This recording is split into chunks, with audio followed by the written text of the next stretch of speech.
We Have a Ghost is Netflix's latest, starring David Harbour, Anthony Mackie, and Jahai Diallo Winston, written and directed by Christopher Landon from a short story by Jeff Manaugh. The movie sees Mackie's family, including teenage son Kevin, who Mackie has grown distant from, move into a spooky new home known as the Death House on the neighbourhood. There, Kevin discovers and befriends a friendly ghost who they call Ernest, played by Harbour. As the family begin to post videos of Harbour online, the plot unravels.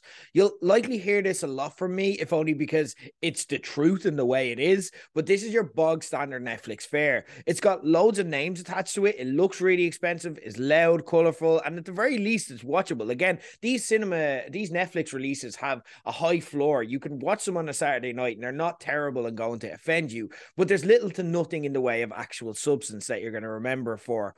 And it's the fact that these are all pretty watchable movies that makes it, for me, a frustrating watch, because there's serious talent involved in these projects, and even while they're all sleepwalking and collecting a paycheck, they're still capable of still putting together a relatively coherent, inoffensive movie.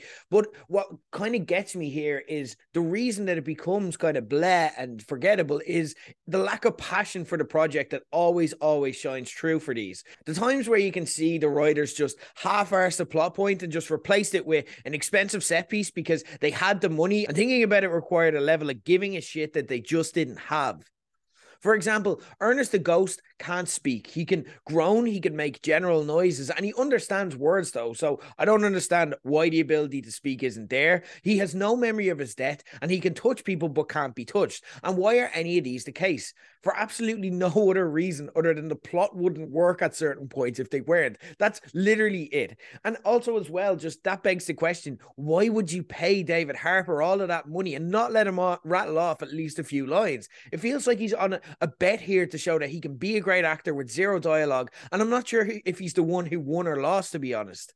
Tig Notaro, one of the funniest people on the entire planet, plays an eccentric pseudo villain in this and is absolutely wasted. And look, I'm not someone who feels that comedians need to be used in comic roles at all times. I'm more of the Vince Gilligan school of thought that they can be incredibly effective dramatically, but this movie could use a genuine laugh, and Notaro's character has little to nothing to do beyond rattling off generic action movie dialogue. Why not just use the resources you have effectively? And speaking of which, Jennifer Coolidge is in this for minutes. Did anyone see her at the Golden Globes or in White Lotus? She's glad for the work here. She'd have absolutely loved to be given the chance to cook here, and she was right there to do so. And instead, she's just in and out, gone in minutes. And it's incredibly frustrating to see talent this good wasted.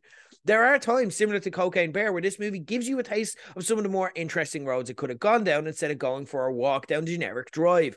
For example, at one stage you have Erica Ash's Melanie remarking that her family aren't going to be like stupid white folk, and kind of sets up an alternate version of this movie. Why not make that movie instead? That'd be amazing. Or when the excellent Elizabeth Rousseau threatens to challenge gender norms or subvert her expectations of the type of relationship that she's going to have with Kevin, before just kind of fading away to the point that the movie never even bothered to write an ending for that character. Instead of what we could have got, though, We Have a Ghost is like E.T. if it was made by someone who never actually saw E.T., but you explained the plot of it to them by text. My reaction here is one of more frustration than ranting. I didn't dislike this movie. It's perfectly fine if you want to watch something with your kids or young relatives, but why the hell would you do that when you can just watch E.T. instead? Because this gives you literally nothing new, and if you're anything like me, the fact that it could have and actively chose not to is just going to frustrate you.